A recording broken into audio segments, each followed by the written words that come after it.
আল্লাহ রাব্বুল আলামিন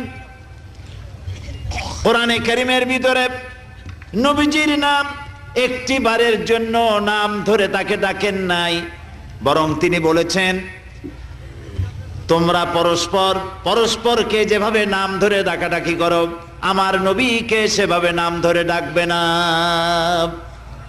আল্লাহ নিষেধ করেছেন আমার নবীর নাম ধরে ডাকবে না। সুবহানাল্লাহি ওয়া বিহামদিহি। এই পৃথিবীতে যত নবী আসছেন সমস্ত নবীরা হলেন এলাকা ভিত্তিক নবী, অঞ্চল ভিত্তিক নবী। এক এক এলাকার, নূহ আলাইহিস সালাম এক এলাকার, মুসা আলাইহিস সালাম আলাক এলাকার, দাউদ আলাইহিস সালাম আরাক এলাকার, এরকম এলাকা ভাগ ভাগ করা। কিন্তু মুহাম্মদ সাল্লাল্লাহু আলাইহি ওয়াসাল্লামকে আল্লাহ রাব্বুল আলামিন কোন এলাকার জন্য নবী বানান নাই।